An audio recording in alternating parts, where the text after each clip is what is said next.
산부인과 의사가 나에게 빨리 수술을 해야 한다고 했다. 나는 놀라서 물었다. 제가 무슨 큰 병이라도 걸린 건가요? 그랬더니 의사는 버릇처럼 안경을 쓱 밀어올리며 말했다. 임신 4주인데요. 임신 4주요? 순간 귀를 의심했다. 의사는 아무렇지 않다는 듯 말을 이어갔다. 루프가 있는 상태에서 임신하면 아기가 기형으로 태어날 가능성이 높습니다. 머리에 루프를 꽂고 나오는 경우도 있고요. 나중에 제거 수술을 하더라도 아기 뇌를 건드릴 수 있어서 굉장히 위험합니다. 나는 멍하니 의사를 바라보았다. 위험 부담을 안고 나올 필요가 없잖아요. 한평생 온 가족이 불행해질 수 있습니다. 그리고는 계산하듯 덧붙였다. 수술비는 25만 원입니다. 충격에 눈앞이 흐려졌다. 누워서 현기증을 느껴보기는 처음이었다. 천장이 울렁거리며 움직이는 것처럼 보였고 의사가 책상 쪽으로 걸어가며 내는 슬리퍼 끄는 소리마저 신경을 후벼 파는 것 같았다. 나는 꼼짝도 하지 못한 채 정신을 붙들려고 애썼다. 그때 의사의 목소리가 다시 들렸다. 지금 빈혈 증세도 임신 때문에 그런 거고요. 터울이 너무 짧으면 엄마가 많이 고생합니다. 빈혈, 터울. 그래서 의사는 차트를 넘기며 또 말했다. 오후 2시쯤 어떠세요? 점심 드시고 오시면 수술 준비하겠습니다. 그 말을 듣는 순간 벌떡 일어나 앉았다. 밥까지 먹고 와서 태아를 어떻게 하자고? 나는 침대에서 내려오며 신발도 제대로 신지 못한 채 의사에게 돌아섰다. 그리고 마치 따발총을 쏘듯 쏟아냈다. 뭐라고요? 수술이요? 어떤 수술이요? 뱃속의 생명을 그렇게 쉽게 죽인다고요? 누구 맘대로요? 그 말에 책임질 수 있나요? 적어도 의사라면 그렇게 함부로 아이를 죽이자고 말하면 안 되는 거 아닌가요? 여기가 25만 원 벌자고 살인까지 하는 그런 병원입니까?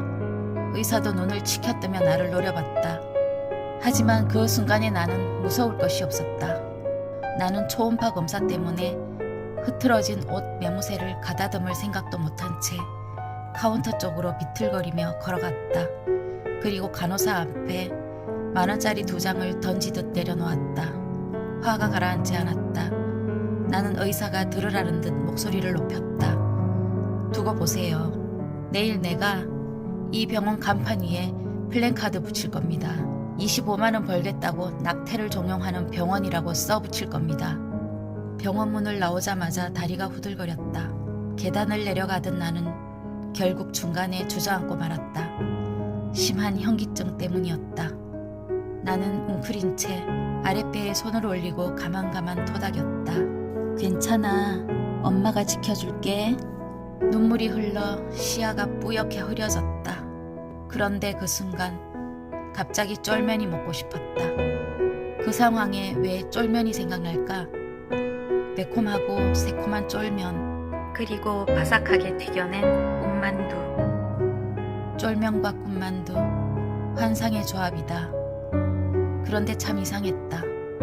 아무래도 뱃속에 첫째 못지않은 별난 놈이 생겨서 조그만 게 벌써 엄마 괴롭히는구나 란 생각이 들었다. 눈물이 흐르는데 입안에는 군침이 가득 돌았다. 견딜 수가 없었다. 먹지 않으면 죽을 것만 같았다. 나는 살기 위해 벌떡 일어났다. 그리고 비틀거리며 계단을 내려가 분식점으로 향했다. 그리고는 쫄면, 군만두를 주문해놓고 가만가만 배를 쓰다듬었다. 아가야, 괜찮지? 위험합니다. 포기하고 중절 수술하는 게 맞습니다. 그날 의사는 이렇게 말했다. 하지만 24살의 어린 엄마는 포기하지 않았다. 그리고 32년이 흘렀다. 루프를 꽂고 태어날지도 모른다던 그 아이는 지금 해외에서 자신의 자리에서 최선을 다하며 살아가는 청년이 되었다. 생각해보면 참 신기하다. 그날 병원 계단에서 흘렸던 눈물도 분식점에서 먹었던 쫄면 한 그릇도 모두 오늘의 둘째를 만나기 위한 시간이었는지도 모른다. 아들아, 그날 엄마가 너를 지켜서 참 다행이다. 너는 꼭 태어나 엄마 아들이 될 수밖에 없는 운명이었어. 너는 1%의 실패가 아닌 1%의 성공률로 태어난 강한 아들이야. 화이팅!